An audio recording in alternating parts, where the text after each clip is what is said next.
Regresamos con la hora clave. Recordamos que pueden enviar sus preguntas, también sus comentarios a la etiqueta numeral hora clave. Bueno, y le damos la bienvenida a nuestro invitado de hoy, el doctor Santiago Núñez, abogado especialista en Derecho Corporativo, profesor universitario, columnista del diario El Universal. Bueno, bienvenido. Encantada de tenerte aquí, José Santiago. Bueno, ahí, esto, cuando hablamos de control cambiario, obviamente siempre se habla de regulaciones en la compraventa de divisas, ¿no? Pero eso implica una intervención oficial del Estado en el mercado de divisas. ¿Eso es necesario? Es decir, ¿cuándo se justifica una cosa así? Bueno, yo quería comenzar aprovechando... Porque es que Venezuela es como cotidiano. Aprovechando, o sea, la manera como lo que leyeron ustedes antes de comenzar el programa. Efectivamente, lo que dijeron es exactamente como fue dicho, pero reivindicando que hay dos cosas diferentes, que son el tipo de cambio y la libertad cambiaria. Y sobre todo la libertad cambiaria frente al emisor de la moneda, que en el caso venezolano es el Banco Central de Venezuela. Yo quería leerles un articulito de la ley del Banco Central que dice que el titular de moneda emitida por el Banco Central tiene el derecho de ir al Banco Central y convertir ese dinero venezolano que el Banco Central emite contra las divisas que están en poder del Banco Central. Eso está claramente... Es un derecho del ciudadano. Un derecho del tenedor del billete. De hecho, todos los televidentes pueden ver que ellos tienen, en un cheque que ellos tengan, cualquier billete de banco que ellos tengan allí que dice convertible en las taquillas del Banco Central. Obviamente no es convertible a otros bolívares, es convertible a otra cosa. ¿A qué otra cosa está convocado a convertir el Banco Central de acuerdo con este dispositivo de la ley del Banco Central? A las divisas que tiene él, que respaldan la emisión de esa moneda. Entonces, una cosa es la libertad cambiaria, que es la que se suspende cuando hay situaciones de control de cambio, conforme también a un dispositivo de la ley, y otra cosa es el tipo de cambio. En Venezuela, como ustedes lo dijeron, efectivamente ha habido un tipo de cambio fijo casi que toda la vida. Incluso hubo un tiempo, lo comentábamos antes del programa, en que el gobierno cambiaba más caro que el público. Es decir, sería una cosa al revés. Y ahí la intervención muy famosa, históricamente, del doctor Tinoco, fundador del escritorio en el que yo trabajo, el doctor Pedro Tinoco Smith, ministro de Juan Vicente Gómez, que propuso a las petroleras un régimen de cambio donde el gobierno les cambiaba más caro que lo que cambiaba el público. Así que en Venezuela ha habido... El convenio 34. Ese lo llaman el convenio Tinoco. Tinoco, sí, pero el año 34. Debe ser del año 34, sí. O sea que en Venezuela ha habido ese tipo de Sí, cómo no. Y también se hizo con los productores de café. Cuando hubo la gran crisis mundial y los precios del café se precipitaron, el gobierno le cambiaba sus dólares a los productores de café más caros de lo que los cambiaba el público en general. Entonces, lo que sí ha tenido Venezuela constantemente es un tipo de cambio fijo, y lo que ha variado, vamos a decir, del año 60 para acá, es el tiempo en que ha habido libre convertibilidad a ese tipo de cambio fijado por el Banco Central y cuando no la ha habido. Y esa situación en la ley siempre se previó como excepcional. Es decir, tiene que haber una emergencia, tiene que haber una situación económica y financiera compleja, complicada, amenazante contra las divisas, contra las reservas, y entonces el gobierno suspende la libre convertibilidad, que es el principio. Como un estado de excepción. Como un estado de excepción. Ahora, pero lo que pasa es que ahora la excepción se ha vuelto cotidiana. Se ha convertido en una cosa de 14 años. Mencionó ahora, yo no sé cuántos controles. Bueno, mencionó varios tipos de cambio que se han fijado durante los distintos controles y durante este último control. Claro. Por ejemplo, en el gobierno de Lucinchi hubo dos tipos de cambio. El que le dejó Luis Herrera y uno que él estableció en diciembre del año 86, que lo bajó del 7.50, lo subió de 7.50 a 14 bolívares, de aquellos bolívares por dólar. Y efectivamente han habido varios tipos de cambio fijados. Y efectivamente, no obstante que esos tienen como principio una situación excepcional y por principio también transitoria, el último control de cambio pues tiene ya 15 años de vigencia. Ahora hay un hecho cierto, ¿no? Que hubo esa continuidad en la moneda y el ciudadano en general a eso le parecía que era una situación muy estable. Pero hay un momento definitivo en lo cual se desencadena, digamos, incluso psicológicamente para el venezolano el tema de la moneda, que es el Viernes Negro, ¿no? Así es. Y ya en ese momento, le comentaba yo a Manuel Felipe, el día siguiente, del 18 de febrero del año 83, hay una gran reunión en el gobierno en donde se plantean los dos escenarios posibles, que era dejar flotar la moneda hasta que el mercado decidiera a qué nivel se iba a transar entre el dólar y el bolívar, que es cuando lo fijan en el famoso 7.50 o 6.30 de Luis Herrera y después de Lucinchi, o dejarlo flotar.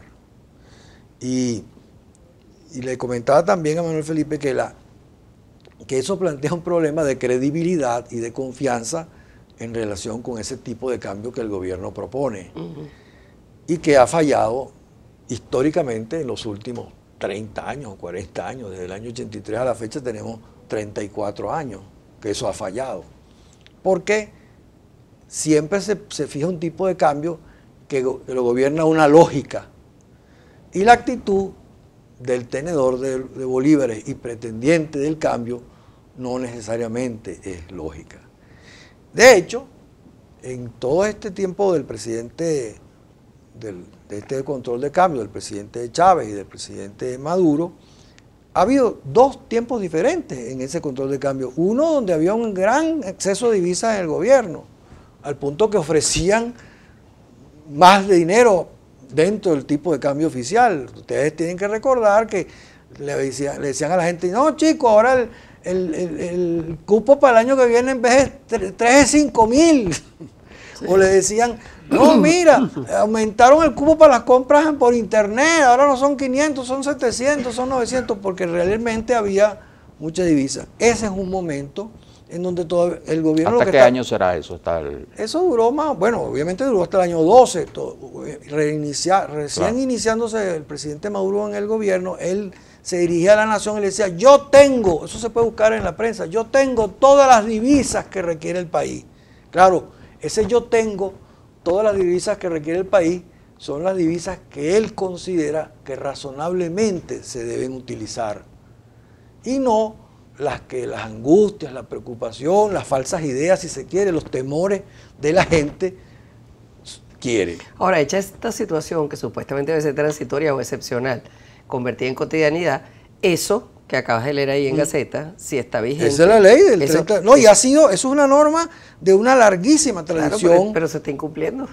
No, lo que no se cumplió fue que esto estaba diseñado para situaciones de emergencia y no por una permanencia de 15 años, exacto, que es lo que ya lleva.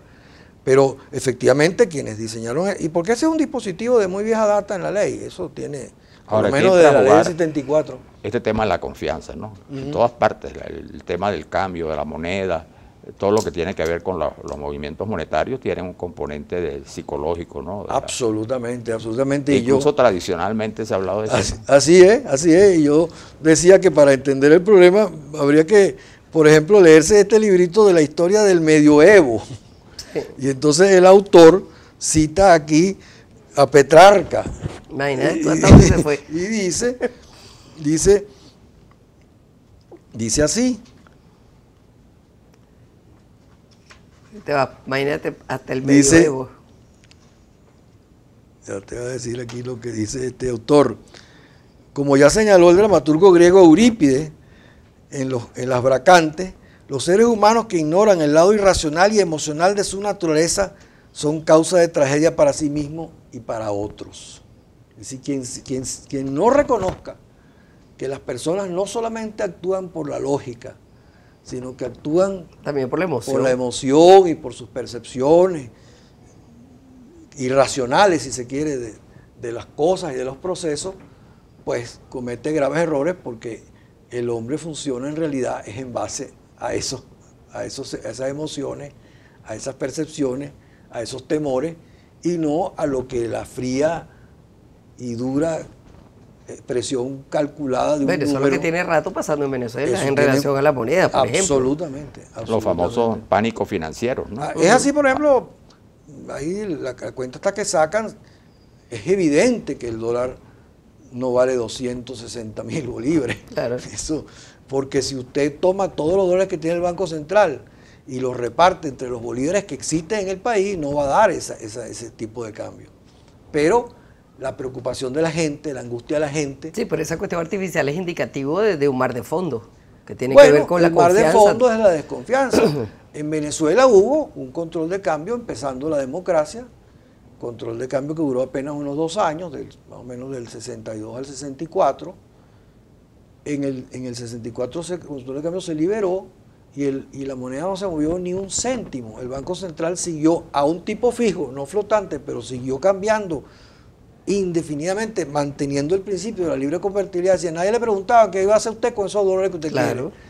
Y no se movió ni un céntimo. ¿Por qué? Porque en el mundo y en Venezuela había nacido una gran confianza hacia el proyecto político y económico que entonces se ejecutaba, y entonces la gente consideró que eso iba a funcionar así y el Bolívar se fortalececió. Ahora, una pregunta que Manuel planteó al final de la primera parte: ¿qué hacer entonces para lograr equilibrio cambiario?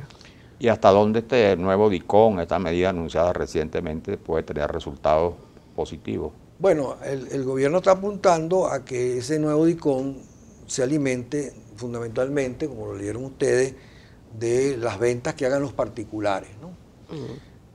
La posibilidad de que eso se dé pasa porque el tipo de cambio flote a un nivel relativamente cercano a eso que llamamos paralelo, negro, como se le quiera llamar, que es evidentemente ilegal.